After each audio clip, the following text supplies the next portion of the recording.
Board meeting of September 6th to order.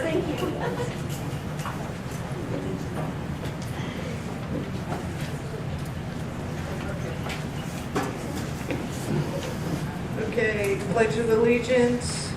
About the last time I can, I'm going to pick on Miss Connie Whitty. Could you lead us, please? I pledge allegiance to the flag of the United States of America and to the republic for which it stands, one nation, under God, indivisible, with liberty and justice for all.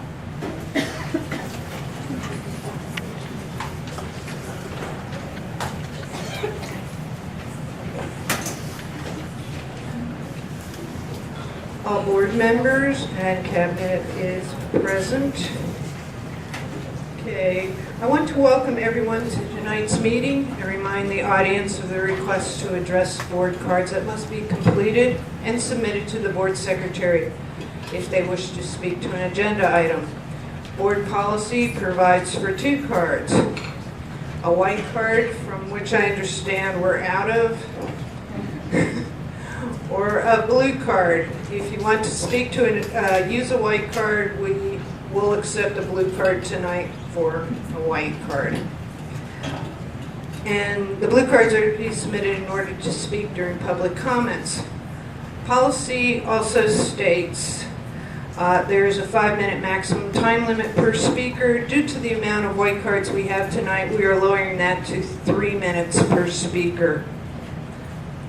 And due to the open meeting laws, board members are not allowed to address items that are not on the agenda. If you do not wish to address the board, but wish to give your comments in writing, you can do so on a goldenrod sheet, and all members will receive a copy. Approval of agenda. Madam President, I move the governing board approve the agenda as presented. Second. Okay, all in favor? Aye. Aye. Motion passes. Approval of the minutes. And this was August 16th, 2011 board meeting. Anyone have any corrections?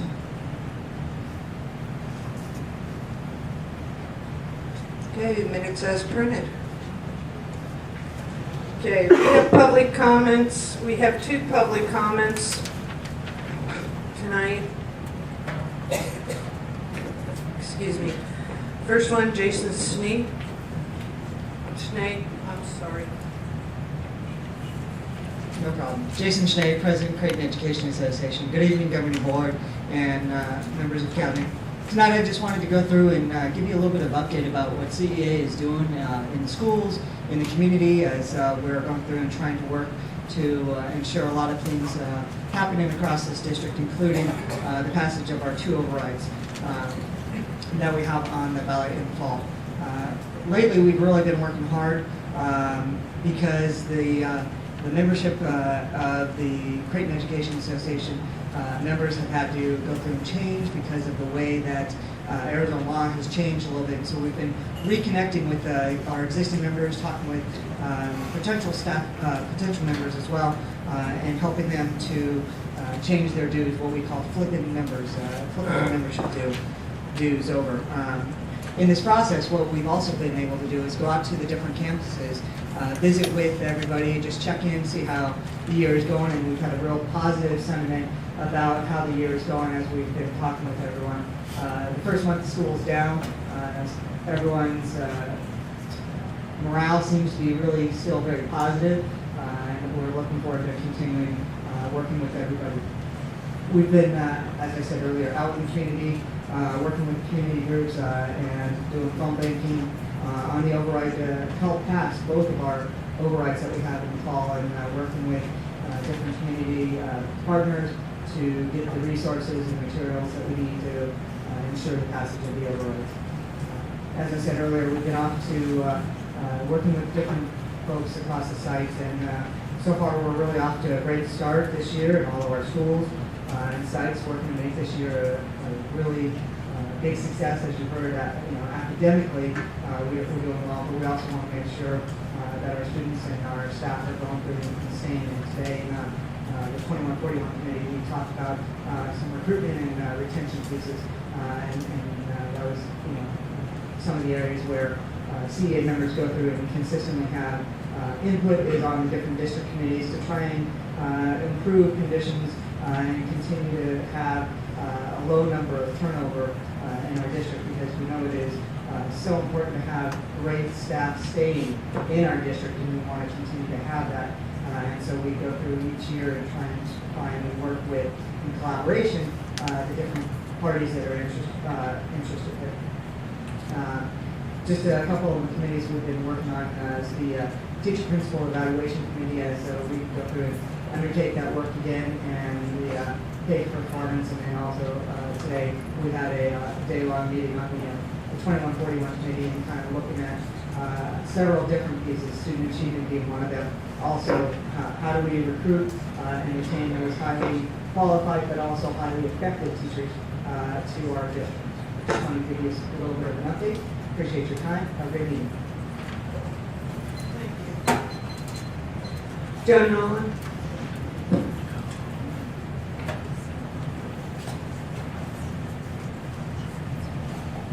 Good evening, Cabinet, members of the board, and President Bono and the President Bishop. Last week, 2 articles in the paper.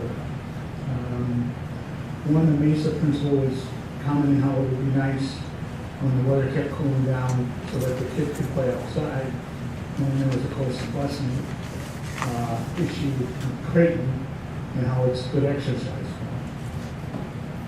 I want you parents, in particular, some of these Squaw Peak parents here, if you could imagine your kids living on the other side of the canal, 110-degree heat, walking, coming to Camelback, crossing over a bridge, going to school, going back, picking them up.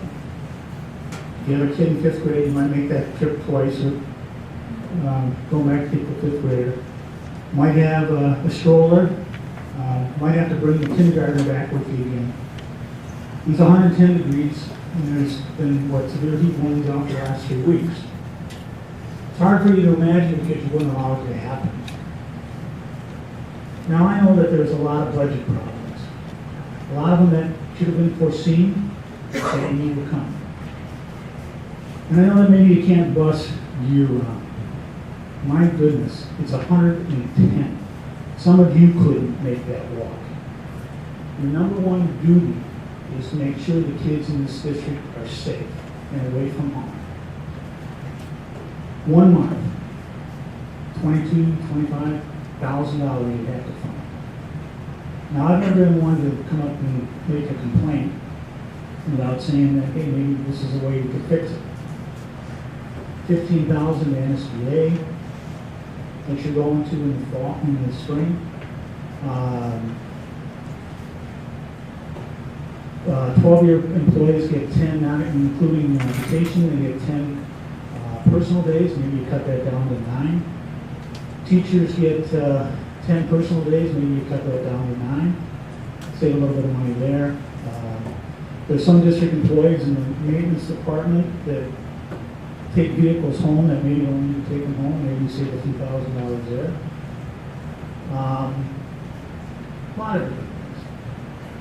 Because I know, if Carl, you got a young one now, if your wife was walking that kid in 110 degrees heat, you wouldn't put up for an online.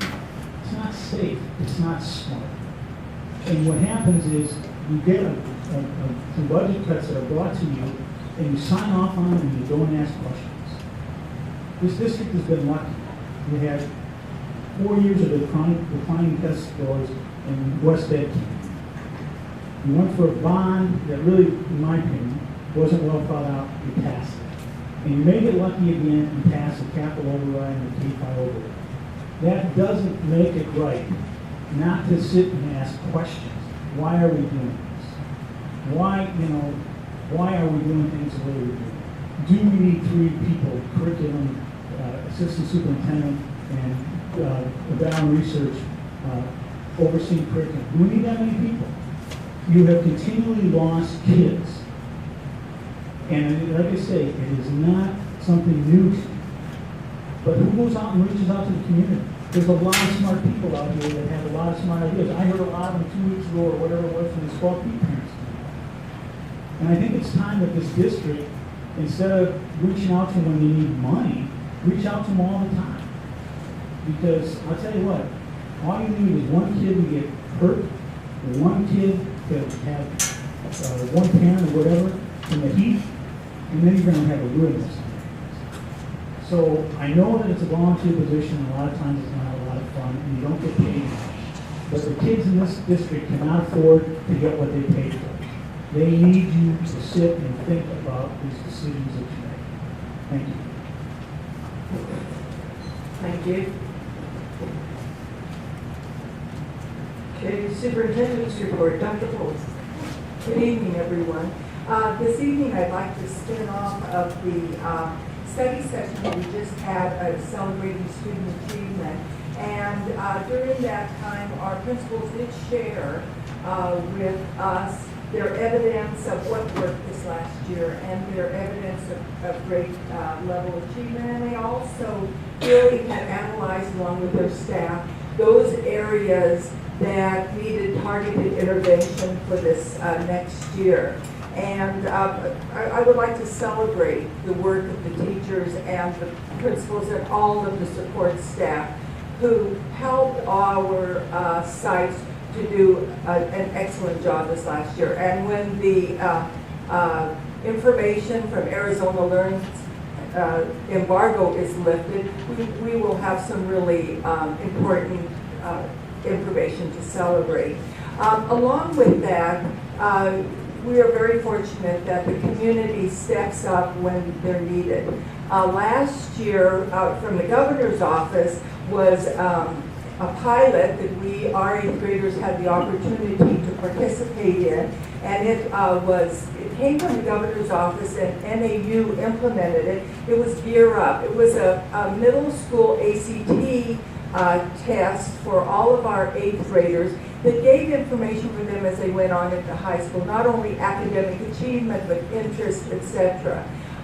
This year, the Helios Foundation has partnered with NAU and with the governor's office, and they're doing a statewide implementation of the Gear Up ACT test for all Title I schools in the state. So Creighton, again, is very fortunate that our 8th graders will be able to take that assessment, which will provide additional information for they and their families and also for the schools. So with that, the other important thing that I'd like to talk about, which is going to be a focus this year, is functional writing. And functional writing, for example, in the area of math, would be having math journals. And not only processing the formulas and the algorithms, etc., as kids work with math, but really being able to, through math journals, use language to process those important concepts in math, which really opened the door for higher education. So with that, our sites have lots of rigorous plans in action based on the data from Ames last year, and not only the federal formula, but the Arizona formula. So again, hats off to all the kids, teachers, parents, and administrators in the district who did really make a difference last year for the kids at Creighton District, and also West End and the Ellis Foundation who funded some of those opportunities. Thank you.